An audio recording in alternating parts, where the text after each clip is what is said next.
소리를 찾아서 해설 이현조입니다. 이달 소리를 찾아서는 지난 7월 4일 월요일에 공주로 다녔습니다. 공주 답사는 이동백 소리길, 그 다음에 황호통 유허지 이렇게 다녀왔는데요. 이동백과 황호통 외에도 충청권에서 명창이라고 당시에 소리를 하셨던 분들은 공주에서 활동을 많이 했습니다. 그래서 소리꾼들이 왜 공주로 모여들었는지 그 이유를 살펴보기 위해서 일단 공주시가 지금의 공주시, 당시는 공주목이었죠. 1914년 일제에 의해서 주소 개편이 되기 전까지는 공주목이었죠. 공주목이 어떤 곳이었는지 한번 살펴볼 필요가 있을 것 같아서 공주시에 대해서 일단 해설을 먼저 해드리도록 하겠습니다.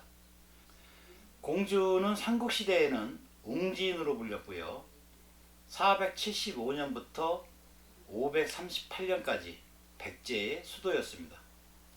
538년 백제 상황은 수도를 사비로 현재의 부여군으로 옮겼죠. 통일신라 시대에는 웅천주라고 불렸고요. 고려 태조 23년 처음으로 공주라는 명칭이 사용됐습니다. 고려 성종 2년인 983년 처음으로 12목을 두었는데 이때 공주에 공주목을 두었습니다. 이는 현재의 충남 지역에서는 유일한 것이었고요. 고려 현종이 거란의 침입을 피하여 나주로 피난 갈 때 곰나루를 건너 공주에 이르러 수일을 머물렀다고 합니다. 조선 전기에는 충주, 청주, 홍주와 함께 충청도 4대 목 중 하나가 되었고요. 임진왜란 때 공산성에 명나라군의 지휘비가 있었고, 임진왜란 이후에 공주의 군사적 중요성이 부각되면서 충주에 있던 충청 가명이 공주에 이전됨으로써 충청도의 중심지가 됐습니다. 1624년 인조가 이괄이난으로 다시 몽진하였고요. 이괄의 군이 개성으로 진격하자 인조는 서울을 버리고 공주로 피난을 왔습니다. 1602년부터 1895년까지 충청도 가명 소재지로서 충청도의 중심지였고요. 1894년 전봉준의 동학군은 공주 우금치에서 일본군과 대전투를 치렀으나 패하면서 동학혁명은 실패를 했습니다. 1896년 8월 4일 충청도를 충청북도와 충청남도로 분리하면서 충청남도의 수부를 공주에 두었습니다. 1931년 4월 1일 공주면이 공주읍으로 승격했고요. 1932년 충청남 도청이 공주에서 인근의 대전으로 이전을 했습니다. 1986년 1월 1일 공주읍이 공주시로 승격이 됐습니다. 1995년 1월 1일 공주시와 공주군 일원을 통합해서 도농 복합 형태의 공주시가 설치됐습니다. 1995년 3월 2일 유구면이 유구읍으로 승격을 했고요. 2012년 7월 1일 장기면 전역과 의당면, 반포면 일부가 세종특별자치시에 편입됐습니다. 공주시에는 문화유적을 살펴보면 송산리 1호분이 있죠. 공주 송산리 1호분은 금성동 송산리에 있는 백제 중기에 만들어진 대표적인 석실분입니다.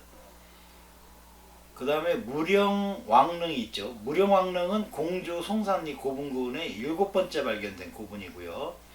백제 무령왕과 왕비의 능입니다. 1971년 7월 7일 처음으로 발굴이 됐고, 지석이 발견되어 축조 연대를 분명히 제시해 주었기 때문에 삼국시대 고고학 편년 연구의 기준 자료가 되고 있으며 국보로 지정된 금제 관식, 금제 뒷꽂이, 금제 심엽형 이식 귀걸이를 얘기합니다. 지석, 석수, 청동 신수경 등을 포함하여 총 2,900여 점의 많은 유물이 출토되었습니다. 무령 왕릉을 포함한 공주 송산리 고분군은 사적 13호로 지정되었고요. 위치는 공주시 금성동입니다.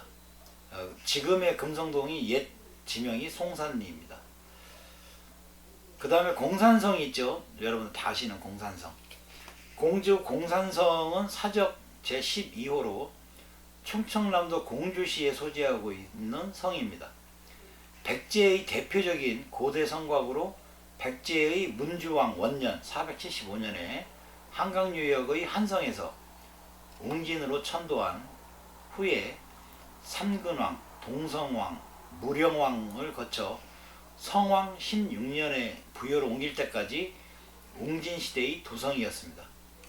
그 후 신라, 고려, 조선시대에도 행정과 군사적 요충지였습니다. 다음은 우리가 잘 알고 있는 마곡사. 마곡사는 공주시 사곡면 우남리 태화산 동쪽 산허리에 있는 절입니다. 640년 신라 선덕여왕 9년에 자장이 창건했고요.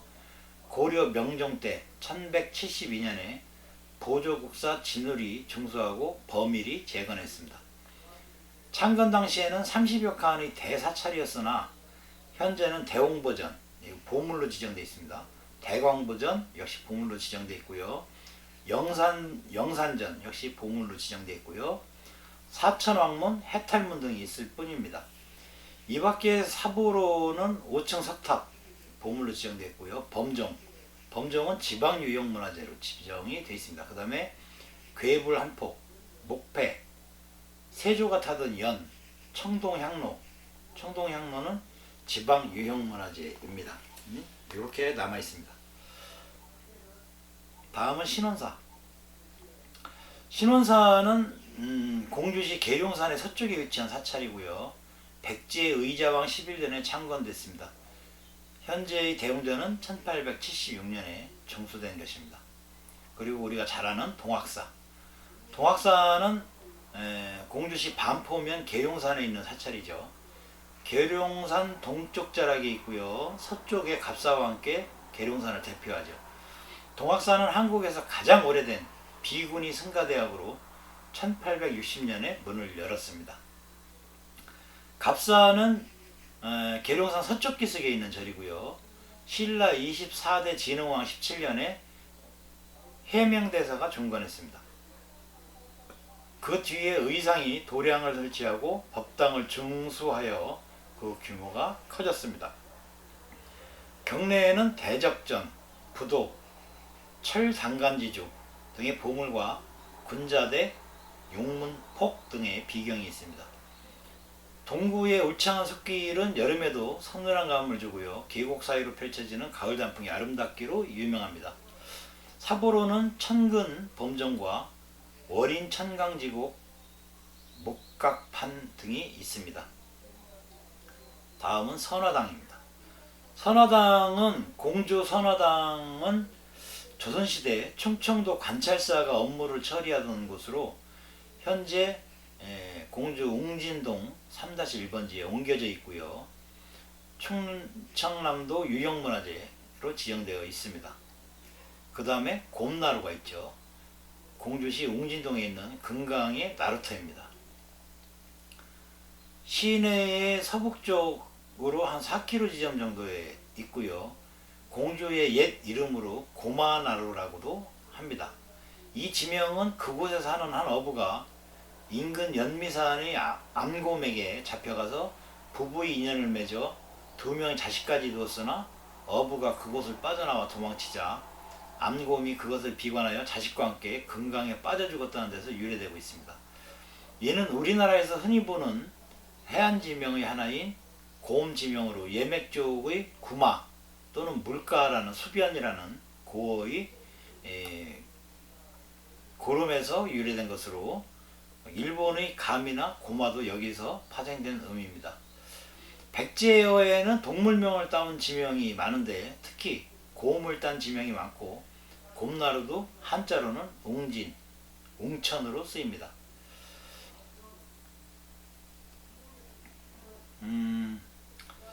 이곳의 고전대에는 곰설화는 우리 개국신화인 단군신화와 같이 곰 토템 사상을 보여주는데 백제인이 곰을 신성한 원시종교의 대상으로 여겼던 민간신앙적 사유가 보이기도 합니다.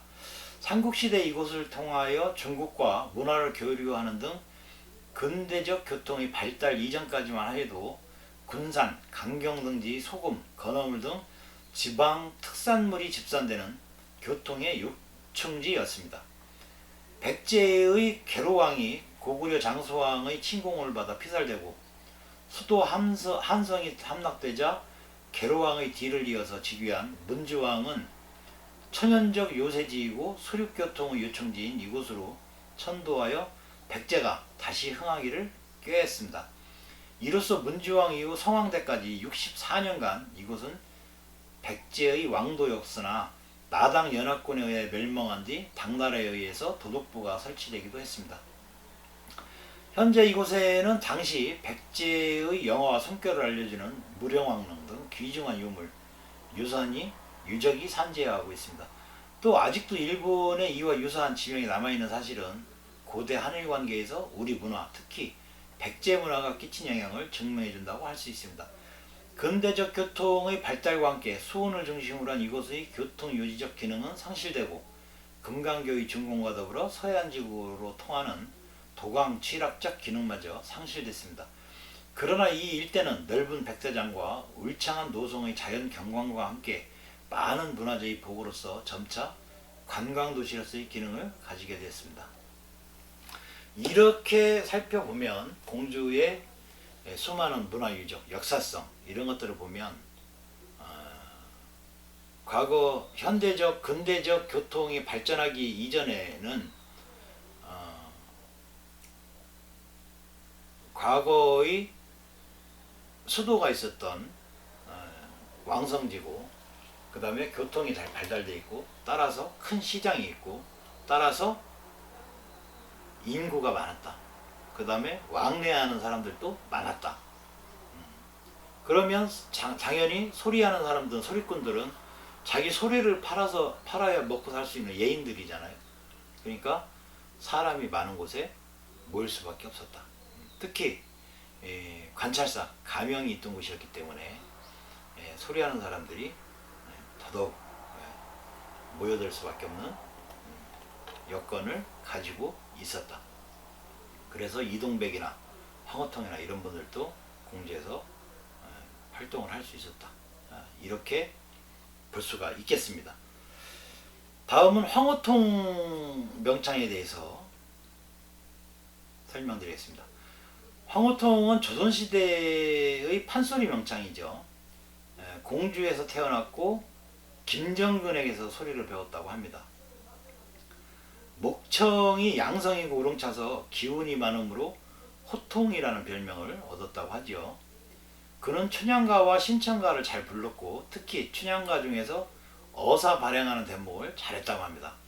황호통은 공주갑부 김갑순의 후원을 받아서 그의 집에서 머물며 소리를 했다고 하네요. 그러면 공주갑부 김갑순은 누구냐? 공주갑부 김갑순이라는 말은 1982년 3월 22일부터 82년 6월 15일까지 방영된 문화방송 MBC의 월화 드라마로 조선시대부터 현대에 이르기까지의 거부들의 일대기를 엮어서 한국 근대자본이 어떻게 형성되었나를 보여주는 거부실록 시리즈 중 두 번째 작품의 제목입니다. 이 드라마는 전원일기와 더불어 현장의 생생한 효과음을 살리기 위해서 야외 녹화 때 동시녹음을 처음으로 시도한 드라마라고 하네요. 김갑수는 2002년 발표된 친일파 708인 명단과 2008년 민중문제연구소에서 친일 인명사전에 수록하기 위해 정리한 예정자 명단 그 다음에 2009년 친일 반민족 행위 진상규명위원회가 발표한 친일 반민족 행위 705인 명단에 포함됐습니다. 이러한 이유로 공주시에서는 김갑순 옛 집터라는 팻말 하나 외에는 아무런 설명이나 표식을 세우지 않은 것으로 추측이 됩니다. 1930년 6월 28일 계몽사상가 윤치호는 일기에 이렇게 적었다고 하네요. 사촌 동생 치호의 둘째 아들 명선이가 공조의 김갑순 씨의 둘째 딸과 결혼했다. 오후 4시부터 정동 감리교회에서 김영섭 씨 주례로 결혼식이 거행됐다. 국일관에서 피로연이 열렸다. 공조 제1의 갑부인 김갑순 씨는 유능한 화폐 제조기로 알려져 있다. 김 씨는 당국자들이 환심을 사는 법을 잘 알고 있었다. 이렇게 썼다고 합니다. 윤치호 집안과 사돈을 맺은 김갑순은 1872년에 태어나서 1961년에 사망했습니다. 공주를 중심으로 충청남도 일대를 아울렀던 거부입니다. 윤치호의 일기에는 김갑순을 설명하는 두 가지 키워드가 다 들어있죠. 유능한 화폐 제조기, 당국자들이 환심이 그것입니다. 그는 탁월한 감각과 치부술로 막대한 돈을 벌어들이는데 그 배경에는 권력자들이 비호가 있었다는 이야기입니다. 1949년 출간된 민족정규 심판이라는 책에도 도지사, 군수, 서장, 판검사들 중 김갑순이 손아귀에서 노란하지 않은 자는 하나도 없었다라고 기록되어 있다고 하네요. 김갑순이 처음부터 잘 나갔던 것은 아닙니다. 일찍 부모님을 잃은 그는 불우한 어린 시절을 보냈고, 그러다 충청남도 공주의 가명에서 종으로 일하던 어느 날 그의 인생을 바꿔준 인연을 만나게 됩니다. 자신을 돈을 떼먹고 도망치는 노름꾼을 잡으러 가던 길에 겁탈당할 위기에 놓여있던 한 여자를 구해준 것인데요. 여자는 김갑순에게 연신 고맙다며 의남매를 맺자고 제안을 했습니다. 이 여성이 얼마 뒤 충청남도 관찰사의 첩이 돼서 김갑순을 물신양면으로 도와줬다고 하네요. 덕분에 가명의 종에서 가명의 하급 관리로 신분도 상승했고요. 김갑순의 인연은 여기에서 끝이 아니었습니다. 어느 날 관찰사에게 문전박대를 당한 허름한 차림의 선비를 도와줬는데 그 선비가 국가재정을 총괄하는 탁지부의 고관이 된 것입니다. 선비는 김갑순을 서울로 불러들여 중앙관직에 나갈 수 있게 해줬고요. 우연한 선행이 그의 운명을 달라지게 한 것입니다. 관리가 된 김갑순은 돈에 대한 동물적인 감각과 꼼꼼한 업무 능력을 인정받아 출세가도로 달렸다고 합니다. 왕실이 재산을 관리하는 내장원에서 징세 담당 관리인 봉세관을 맡았고, 부여군수, 임천군수, 노성군수, 공주군수, 아산군수 등 충청남도 여러 고을의 군수를 두루 역임을 했습니다. 그러면서 충청남도 관찰사부의 봉세관을 겸임했는데 세무행정에 특히 밝았던 것으로 보입니다.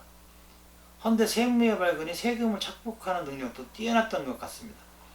징세 과정에서 막대한 돈을 빼냈지만 단 한 번의 징계도 받지 않았다고 합니다. 그의 세금 착복은 한일 강제 병탄 때 정점에 달했는데 나라가 망한 혼란을 틈타 엄청난 액수의 국고를 횡령했다고 전해집니다. 이렇게 재산을 모은 김갑순은 본격적으로 재산 불리기에 나섰는데 토지를 사들이고 황무지를 개간했고 극장사업, 자동차사업, 수리사업 등 유망업종에 제일 먼저 뛰어들었다고 합니다. 대전의 유성온천을 본격적으로 개발한 사람도 김갑순이고요. 그는 1914년 주식회사 대전온천과 주식회사 유성온천을 설립하고 최대 주주이자 전무이사로서 경영을 맡았다고 합니다. 두 회사는 온천장을 운영했을 뿐 아니라 토지, 가옥, 대부사업과 자동차 영업을 통해 막대한 돈을 벌어들였습니다. 김갑순은 주식회사 해동은행, 주식회사 조선미술품 제작소 등에도 관여를 했다고 합니다. 그런데 그의 재산 형성에 무엇보다 이바지한 것은 토지였습니다. 그는 임시 토지조사국 충청남도 지방 토지조사위원, 충청남도 참사, 공주 읍회의원, 충청남도 도평의회 의원, 우성수리조합장, 중취원 참의를 지내며 알게 된 개발 정보를 활용하고 이때 형성한 인맥과 연주를 통해서 토지 관련 인허가를 얻어냈다고 합니다. 총독부와 충청남도의 고위관리에게 전방위적 로비를 펼쳐서 저리대출, 세금 감면 등의 특혜도 받아냈고요. 대전에 철도가 놓인다는 정보를 입수해 땅을 사고 이후 충남도청이 이전한다는 정보를 듣고 저리대출을 받아 추가로 땅을 대거 매입한 것이 대표적인 사례입니다. 당시 대전 땅의 40%가 김갑순의 소유였다고 하네요. 김갑순의 소유지에 충청남도 도청이 세워짐으로써 15전에 매입한 그의 토지는 1000배 가까이 폭등했다고 합니다. 참 소개하기 짜증납니다.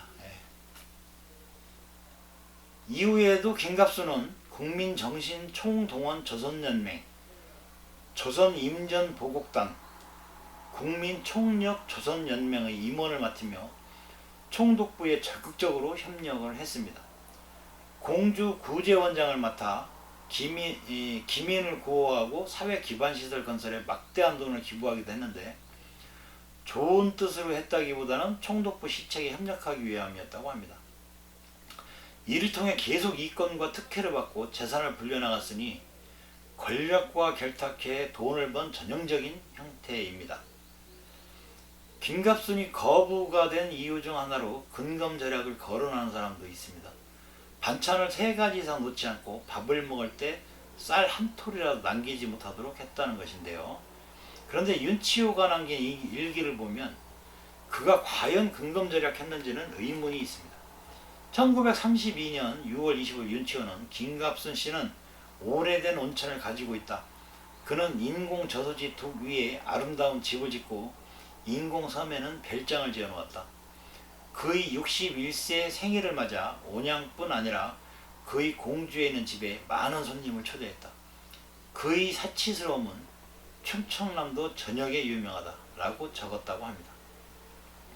자, 그렇다면 해방이 된 후 김갑순은 어떻게 됐을까? 친일 부역으로 돈을 벌었으니 단죄됐을까요? 김갑순은 갑자기 전재민 주택 사업을 벌입니다. 주택 100호를 지어 전쟁 등으로 집을 잃고 떠도는 전재민에게 무상으로 나눠줘 주겠다는 것인데요. 이미지 변신을 꾀한 것입니다. 아까웠던 것일까? 100호를 지어서 20호만 관계당국에 제공하고 80호는 자기가 관계에 있는 사람들에게 나눠줬다고 하네요. 이에 당국은 결국 허울 좋은 미명뿐이니 대단히 유감으로 생각하는 바이다 라고 비판을 했다고 합니다. 하지 않은 것보다 못한 일이 되고 말았던 거죠. 이후에 김갑순은 1948년 출범한 반민족행위 특별조사위원회에 우리가 흔히 알고 있는 반민특위죠. 체포됐지만 반민특위가 와해되면서 흐지부지 넘어갔다고 하네요. 참 운이 겁나게 좋은 사람입니다. 당시 공주의 국회의원이자 항일 독립운동가였던 김명동이 그를 잡아넣기 위해서 애썼으나 실패했다고 하네요. 김갑순은 김명동에게 당한 수모를 갖겠다며 2대 국회의원 선거에 아들을 공주 각구의 손자를 공주 을구에 출마시키고 막대한 선거자금을 투입했지만 모두 낙선했다고 하네요. 그 뒤 김갑순은 자손들의 재산 다툼을 보며 답답해하다가 1961년에 죽었다고 합니다. 쓸쓸한 최후. 그의 이름은 2009년 친일 반민족행위 진상규명위원회가 발표한 친일 반민족행위 705인 명단에 포함됐습니다. 유구무원입니다. 뭐라고 말을 할 수 없는 참 인간입니다. 이런 인간들의 삶을 보면서 삶의 의욕을 상실하는 분들이 얼마나 많겠습니까?